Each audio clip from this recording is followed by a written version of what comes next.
Where are you Las out of, Vegas, Shane? Nevada. Las Vegas, Nevada. I'm coming to see you in about a All month, right. probably. Yeah, yeah. I'll have to reach out for you and get some tips. I'm bringing my Right on. kids, so I'm speaking over in Reno. So um, it's hard to get a direct flight into Reno. So we're going to spend the weekend in Vegas, and I'm going to take off to Reno, and then they're going to come home. So, um, yeah, man. Pretty good weather out Right your now it way. is pretty beautiful. Sunny skies and not too cold in the daytime. Yeah, I'm excited about that. I'm excited to get to know you, man. You you're an ideal guest for the Second Chance podcast. You sounds like you're just reading, learn about you. You've you've got a great story here to share with us today. So we'll introduce you, and then we'll kick off here and get going. Does that Sounds sound good. good? Ready to go. All right, man. So today, we're honored to have Shane Jacob with us, certified life coach, professional horseman. If you're not tuning in live, make sure you take a second because my man he represents what I would expect a horseman to someone who calls himself a professional horseman as they show up. You're looking good today, Shane. Entrepreneur and author. Shane's journey is one of incredible transformation. After battling addiction, enduring personal struggles, and facing consequences of his own choices, he found hope and healing through faith in his connection with horses. Shane is now dedicated to helping others discover their worth and embrace positive change through his coaching program and inspiring message. Get ready to hear a powerful story of resilience, redemption, and the unwavering belief that second chances are always possible. I'm excited, man. I'm excited to get to know you. Welcome and glad you're here with Jeff, us thanks so today. much for having me with you. I appreciate the opportunity. I appreciate your show, what it stands for, and hopefully we continue to spread the good word and that hopefully that somebody can gain something that is helpful that needs something that's helpful. Yeah, yeah. I think it's. I think there's always that hope. You know, there's two guys sitting here having a conversation. We're going to publish this to the internet. It's going to go worldwide.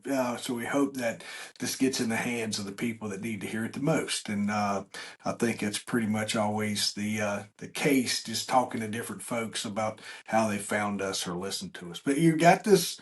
You got a great story, man. We all have a turning moment. We all have a pivotal moment. Um, what was that moment for you, Shane, when you realized, like, hey, it's time to make a change and break free of some of your addictions? Yeah, it'd been a long time. That moment, you hear a lot in this with addiction about, you have to reach your bottom, or you have to have this terrible thing happen, and I guess really what you have to do is just decide that you've had enough of what's going on, and whatever you call that, your rock bottom. But I had been waking up every day for so long and telling myself, I'd wake up and say, Shane, you got to stop living this way. This has to stop. And I'd be so ashamed of what I was doing. And within a matter of, a couple hours, I'd go and do the same thing again. This repetitive Yeah, cycle of me, it changes you, and it not for the good when you're not living, when you should be doing something else, right? You're doing something harmful for yourself and for the people around you. But I had a I had a brush with the law. I didn't have a charge. I just had a kind of a close call kind of thing with the law again. And this was later on in life. And um, you know, one thing I will, and so that brush with the law is something that just said, okay, I've got to quit thinking about this and actually take some action. And so I did. I that. So this kind of close call, it just like, I thought to myself, man, look how old you are. You're going to end up the same place you were when you were, you know, 23. Uh, what are you doing in this lifetime? And it bothered me enough that I started taking some steps. you were you a brush with the law, and then you set out on your own. And did you have these influences that came in and started helping you kind of navigate that, or what did that? How did um, did you were you able to overcome a lot on your own, or did you have to seek outside I'll help? tell you. So, just to give it some context, for 22 plus years, I drank to excess on a daily basis. Okay. I mean, to excess. Okay. And I mean, on a daily basis. Yeah, I mean, I'm 100%er. In over 22 years, I missed 2 days of getting smashed. And that was when I was hospitalized on two separate occasions. Okay. Not 2 days in a row, two separate occasions when I was in the hospital and really didn't have the capacity to get access. And when I mean yeah, to excess, I'm talking about, drinking, 24 plus beers in a 24-hour period, 24 to 30 in the end. Okay. 24 is not enough in the end. On a daily basis with nonstop. So that's where I was at.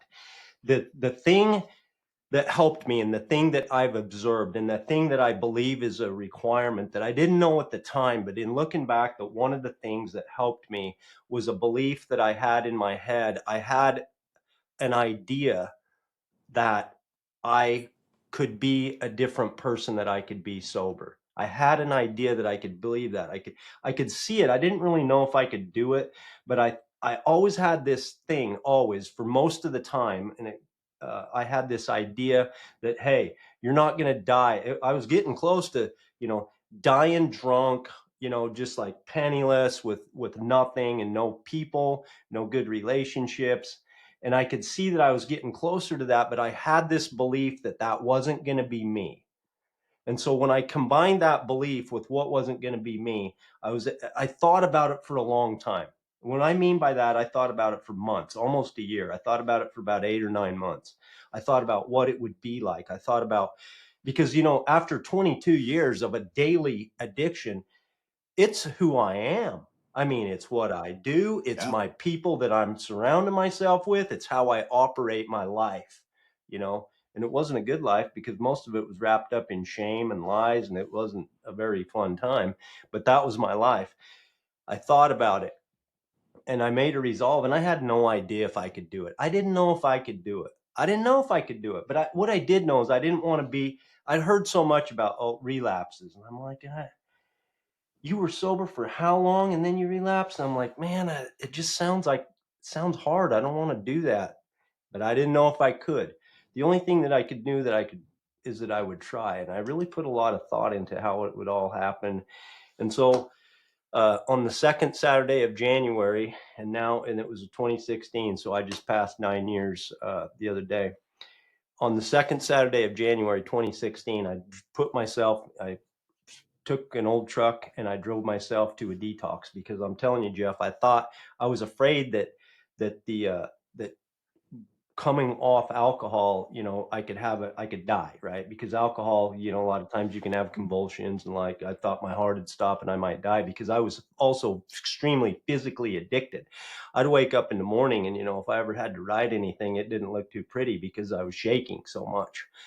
And so I drove myself down there, and it was a humbling experience. What I mean by that is I was kind of used to thinking I was all everything and in charge of the world and running my own little company.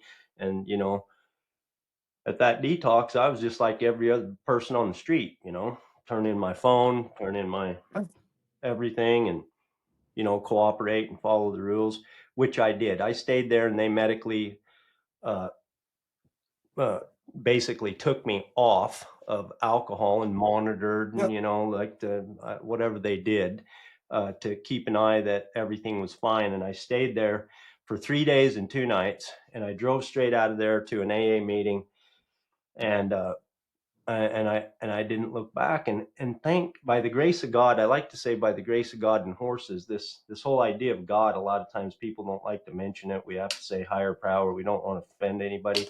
I'm telling you, by the grace of God is the only reason that after 22 plus with the help from God, that I was able to go 3 days and 2 nights in a detox and never ever go back, because I had no idea.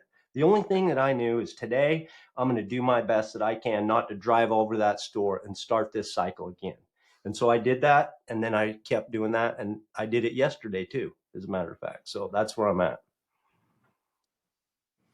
How did that get started, Shane? How did we go from your life? How did you end up in this cycle of, over, case? Listen, folks, when you say a case of beer, I've drank a lot of beer in my life.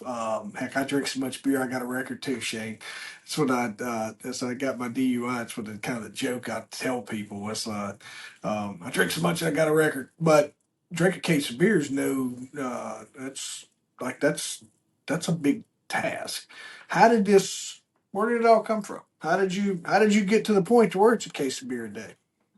You know, I've come to know that part of the human condition is that we have to develop as we come into this world and become adults, and as we go through this lifetime, that we're constantly developing our beliefs about ourselves. And when and it's a process, and it's a lifelong process. And in the beginning, it seems to be a little bit more bumpy, and a lot of times we're not taught, most of us, how to think about ourselves. And how we think about ourselves determines everything. And I can tell you that I didn't have any trauma to blame my thoughts on.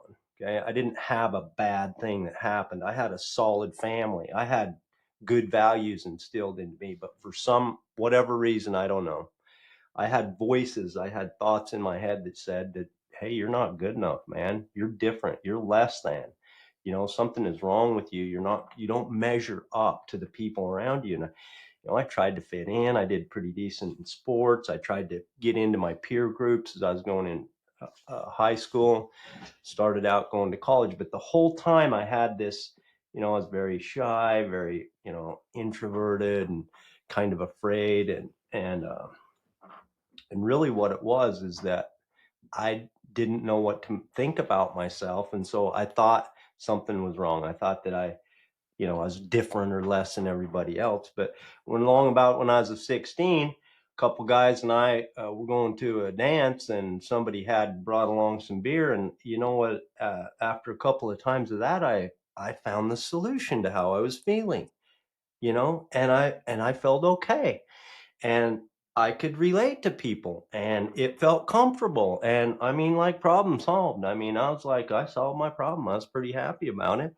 And that mostly, but in part, primarily led to, a lifetime, a good chunk of my lifetime of addiction.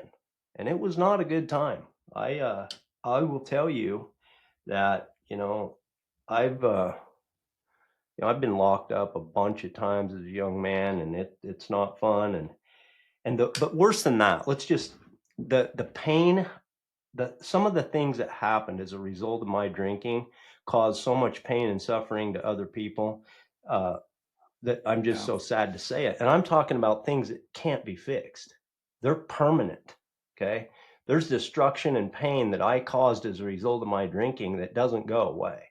And as What's an example? What's an example of that, Shane? I'll interrupt you. I'd like some clarity with that. It's like, what is that permanent? What would you say is a permanent I'll give you effect an of your? example of that. An example is Yeah, please. example is waking up in an emergency room hospital, and knowing that and that not everyone survived the crash. Okay, those are things that you Yeah, can't fix.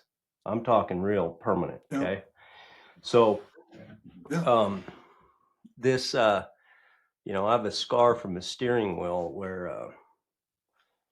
um, where I hit the steering wheel pretty hard, but which is nothing compared to uh, the result of what happened. Okay.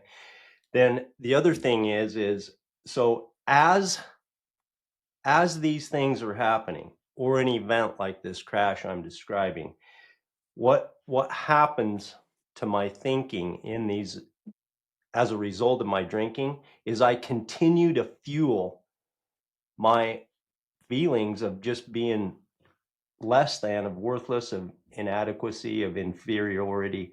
And the cycle, I continued to feed the cycle. I thought it was a way out, but it continued to make it worse. unbeknownst to me, for a long period of time. A long period of time. In addition to that, my close relationships that I had, I mean, what are going to be my options now? I mean, is suicide a good option for me? I don't know. I didn't take that choice. I'm glad I didn't take that choice. Sometimes I wished I wouldn't have been the one that woke up that day in that hospital, that it would have been somebody else could have had the chance. I thought that a lot, but it didn't. It was me that woke up that day in that hospital. And so what was I to do? And for a long period of time, I just buried myself in that shame, and that I buried myself in the shame, and I buried myself in alcohol. And that's what I did. And as a result, I'll tell you additional things that were happening. The people around me that I thought that I had relationships with were slowly disintegrating with my children.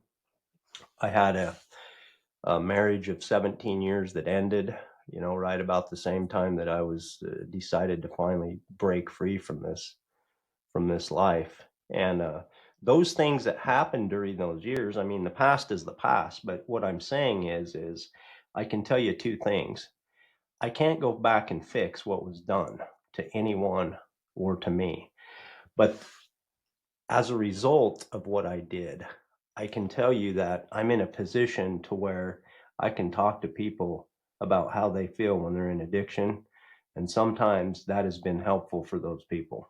And so that's a blessing that I have as a result of what I did. Did you get to a point, Shane? People struggle with this, and the reason why I ask it, did you get to a point of where you could forgive yourself? That's a big thing about self-belief. We might ask forgiveness from God and from others and try to do every we can to make amends and make things right. And most of the time, the hardest place that we have to look is within ourselves. And it's a lot of Yeah. times it can be hard, and I can be the poster child for that. But what can be hard is to separate our value as a soul, as a human being, to separate that with what we have done with an action as an imperfect soul, right? That can be a Yeah. challenge for all of us, because a lot of times if we're not, see, what happens is we're constantly making meaning about what we think about ourselves, about our beliefs. And if we're not conscious about it, it's happening anyway, right? And this happens over our lifetime. So we're going along and things are going pretty good, and one of two things happens. Either I do something and then that I wish that I didn't, and then what does that mean about me, right? Or somebody says, hey, Shane, you did a really great job, and so then I feel better about me. Or, like in the case of an abuse, as an extreme example, somebody else does something to me. Boom.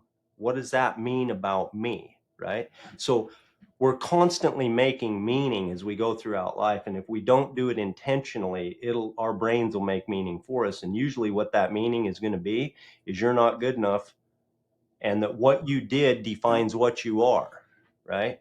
But the thing of it is it doesn't matter what you have done. And I'm talking to everyone who will listen to this and will listen to me. And I said, it doesn't matter what you have done. Regardless of what you have done, you are still 100% whole. You are invaluable and priceless as you are, regardless of what you have done. And that's a hard thing for a lot of us to accept. I agree with that. This the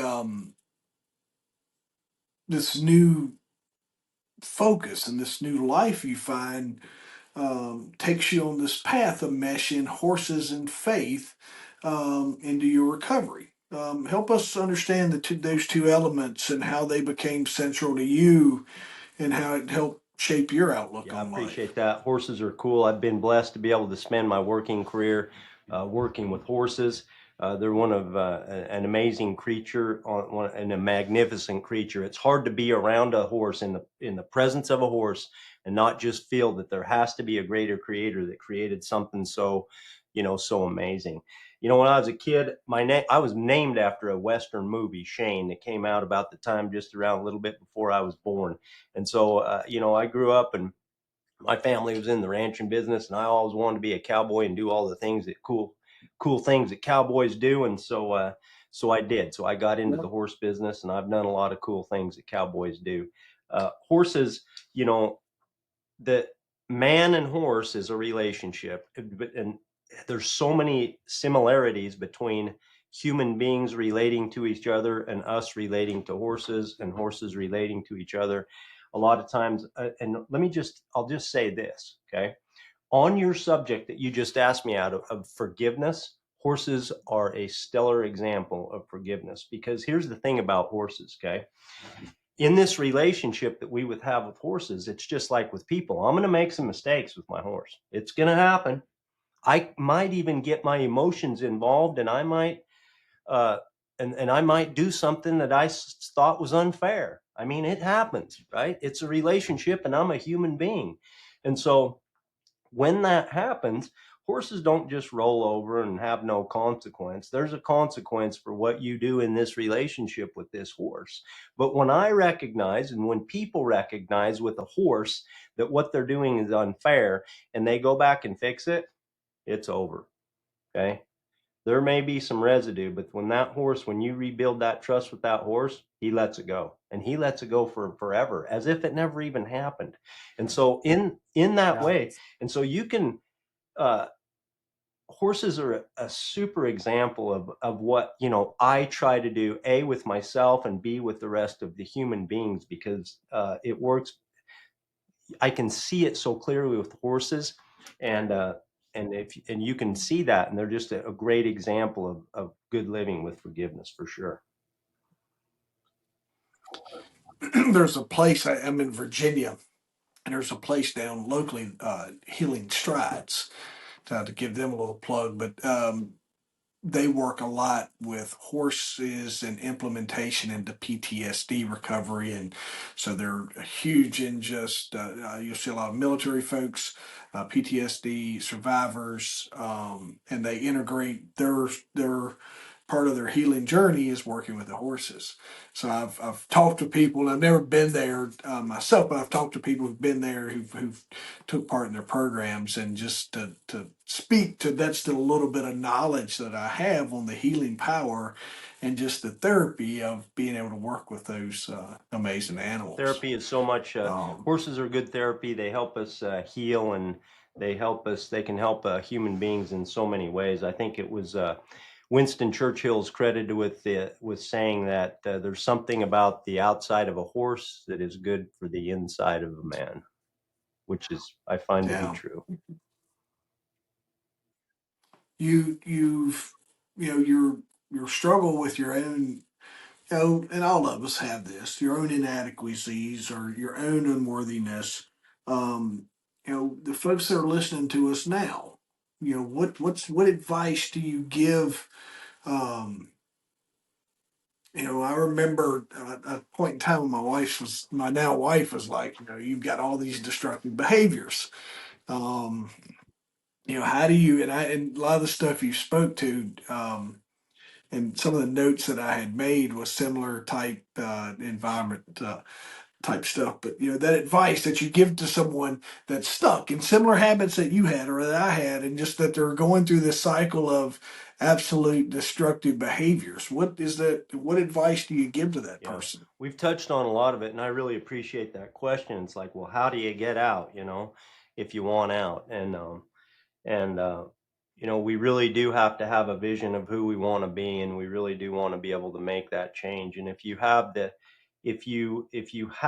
and you understand that your thoughts about you are important, they're going to determine your results. And if you understand and you're willing to develop beliefs about yourself, those beliefs and those thoughts that you have about you is what's going to create a feeling that's going to drive your action to get you out. And I've identified 8 habits of people to develop beliefs about ourselves, and one of those is one that you brought up, and that is that we have to continually, right? We have to continually forgive ourselves and others, and which that's a big subject, and so that's one of them. I'm going to give you one more of the 8, which is a little one, and it's talked about a little bit, but a lot of us are still doing it. And I'm telling you, these subtle little differences can make tremendous, uh, tremendous differences. And here it is: the words, the thoughts and words that you say about yourself. So I want to talk about the thoughts and words that we talk about ourselves. So let's define, I'm going to define what a thought is.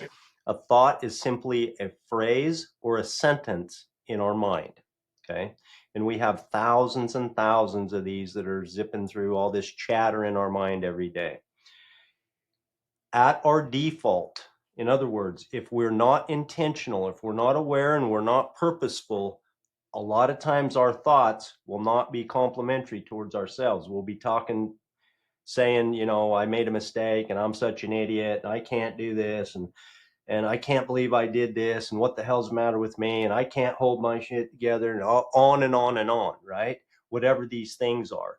And so here's the measure. Okay. First of all, is to become aware of the thoughts and the words that you're using about yourself. And the way to determine if it's the thought or words that you want to use about yourself is to measure it this way. Is this thought or this words that I'm saying something that I would want to think or say to somebody that I love deeply? And if it's not, you for sure don't want to be saying or thinking it about yourself. Okay. That's one little way. That's one little way that as you begin your language and your thoughts about yourself to slowly change how you think about yourself, then you're on the way. That's one of the habits. And you can actually cultivate that where you think you're, you know, I'll tell you something, Jeff, about that. You know, I was just ashamed of me. I didn't like being around me, and I was with me all the time. That's why I had to check out a lot, you know, just to survive it. And you can get to a place where, you know, I'm a pretty cool dude, and I like hanging out with me. You know, it's a pretty fun time, and I get a lot of stuff done, and I'm pretty proud of me. And you can. I used to not even be able to say, you know, I like myself. I couldn't get the words out. You know, I could not get the words out. And I can tell you today, I don't care what anybody damn thinks. I've lived with so much shame for so long. I couldn't give a rip about what somebody else thinks. I like me. Okay. And that's the only one that really matters to me.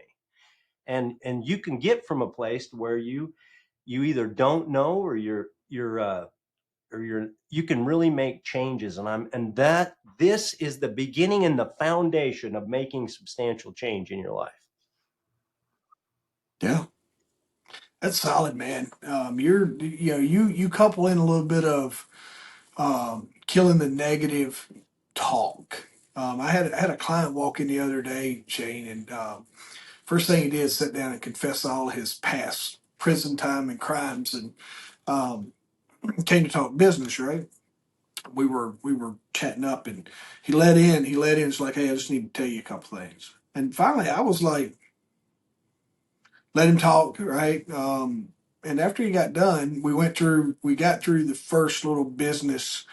What would you like? You know, what can I do? And we were working through that, and finally, it was the conversation is all going in the right direction. And then he was, we get to the word of the strategy. What can you do, Jeff, or what's this? And I was like, all right, get your pen. And I was like, I need you to make some notes. And he was like, and I said, listen, don't ever come into a freaking business meeting again telling me about everything that you've done that is irrelevant. It does not matter. I don't know why you brought that up. And I just kind of gave him the same butt chewing that I would want somebody to give me.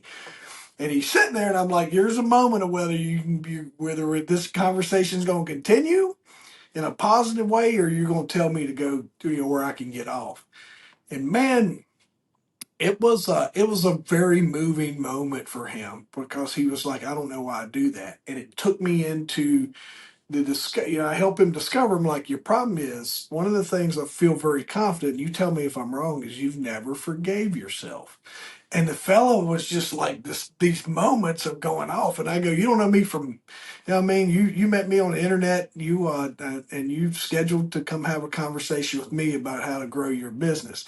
then the biggest obstacle that's in the way is your negative self-doubt and your lack of why you would even bring in things that happened 10 years ago that you've done your time. It's no, and it's not, there's drug crimes, right? So it's not like it's a carryover. Like, we're not buying guns. We're not trying to do anything that would be against the law. You're trying to run your business. And man, you want to talk about watching his this emotion in his face just change from, and I'm like, and this is the steps I need you to take to be able to start doing it. And he had told me this, and this is where I think you help a lot of people.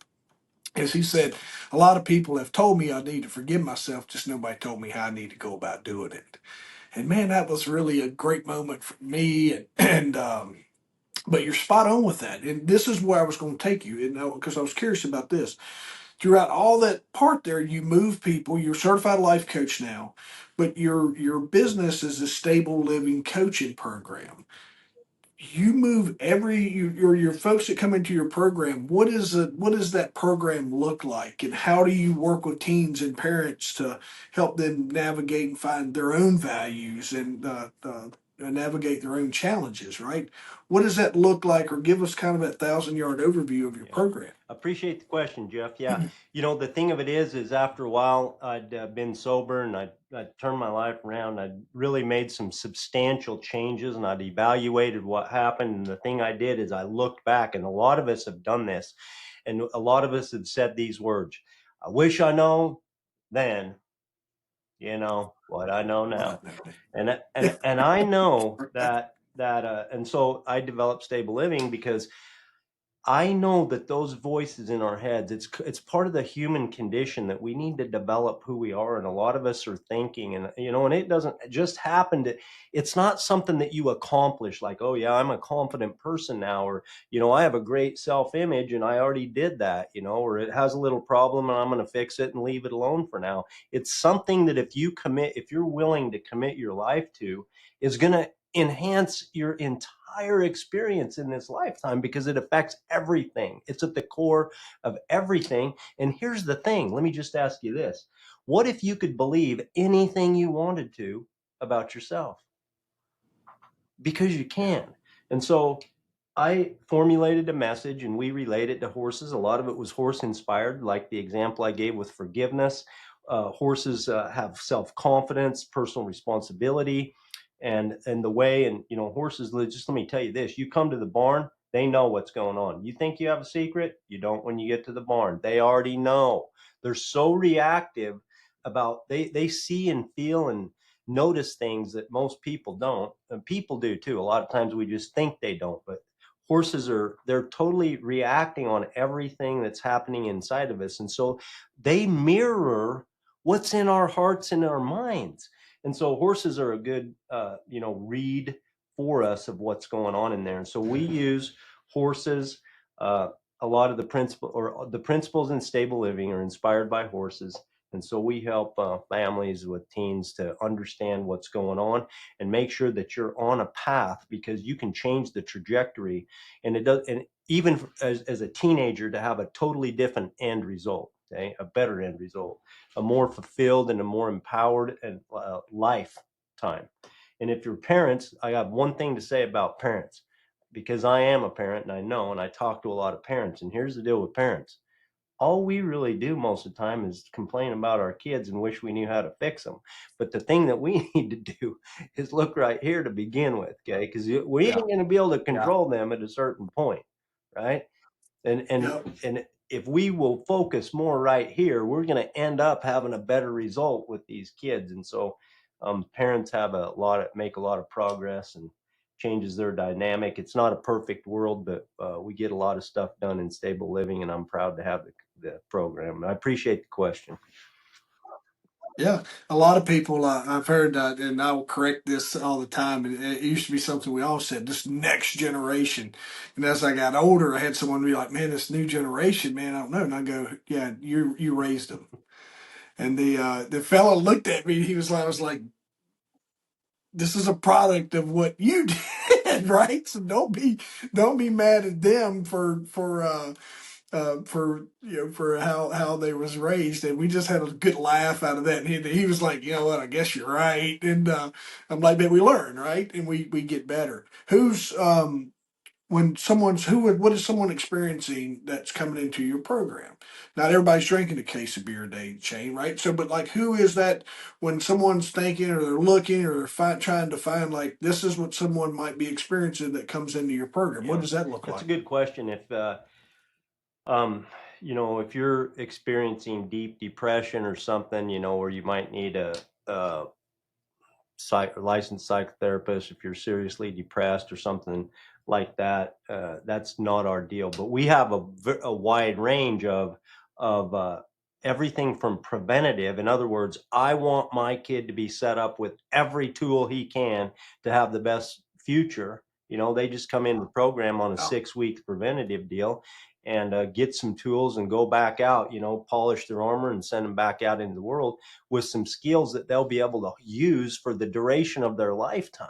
So everything from that to, isolation, won't have communication with the parents. Parents are suspecting, drug or excess alcohol abuse and, problems at school, problems with relationships, a lot of bullying online, and just all the things that we experience with kids that seem to be problematic. Um, we talk to, and we go through a lot of all those experiences. when you look back on that, what's been some of your most rewarding part of sharing your story and helping others on their own journey? What's been the most rewarding for you, Well, I Shane? appreciate that too, because what that's the whole reason that I got into this thing, is because I thought, I looked at what I had done to people and to myself, and I thought if I could, help somebody not have that happen or have less of an impact. And I see substantial change in our program, but I don't know how many years or how long it's going to last, or I don't know that what that person's end lifetime is going to be. But I've seen so much change. And here's the thing about it, Jeff, is that when people decide to change, it doesn't take very long. If you've got the right steps and the Yeah. right tools, I mean, you can change right this moment. You can change this moment if you're resolved to do it, and have some steps to go about it, and you've got some backup steps to know what to do tomorrow, and you're going to work on this idea of becoming who you want to become, because you can, and believing that, uh, it can happen pretty quick. And so when I see these changes, everything from small subtle changes sometimes can be really rewarding. I see kids and parents change their behavior, and so it's one of the things that just keeps me driving. I'm sure you see the same. Yeah. Um, Shane, what did I miss? Anything that you were like, man, I really hope we get to talk about this as I wrap up. Anything that I missed that you'd like to include for the greater good? And one of those needs to be just how we can get in touch with you. For the folks that are listening, they're like, I want to go, and you should, folks. This is a really unique opportunity when you get to go work among horses. I haven't done it firsthand, but I've heard of all the positive outcomes that come out of that. So whatever I missed, Shane, and then how we can get in touch with you, man, I'd love to Our hear it. online stable living coaching, you can find us at thehorsemanshipjourney.com. And I'd just like to leave you with this, and that is that um, I said it before, but regardless of where you are and regardless of what you have done, you can come to know that you are flawless, that you are priceless, that you are Mm. invaluable. If you don't believe it, want to believe it if you can, and trust me when I say it, because the more that you can come to know that that's a fact that's true about you, and that we're the same. I'm the same. Jeff's the same. The world's the same. All of us have equal, no more, no lesser than, regardless of where you're at today. And the more that you want to develop that, to know, the more that you can come to know that, the closer you'll be to having the things that you want to have happen in this lifetime. And so I want you to know that. If you wonder if that's true about you, uh, I want you to know that it is. And I'm asking you to take my word for it. Thank you very much, Joe. Shane, there's a if you if you combine them, if you was able to Google it and then compress it on a lot of my episodes, you'll find me refer to some of my guests who I've connected with as hope dealers, and you're one of those that I'm proud to put into that category because I think you're all those failures, all the shortcomings, all the hell that you've raised throughout your life has led you to the path to where you have become. And you can wear that title amongst a lot of my friends and people, guests that's been through here with me as one of those hope dealers. And the world needs as many hope dealers as they can. And I think that way you ended that with that message amplifies that title of being a hope dealer that I'm able to grant you today as my second chance guest. So thank you for being with me, brother. I appreciate you. I want you to come back on in a few months with a success story. So maybe you can, as you're working through one of your projects, you can set aside something for some journaling to where we can talk about how whatever group came in and the things that you were able to do and the strategies you deployed and what that outcome looked like. I really think that would be a compliment to this first episode that you and I have together. So I'd love to do that with you Sounds good. sometime. Thanks a lot. All right, brother. Appreciate you being here.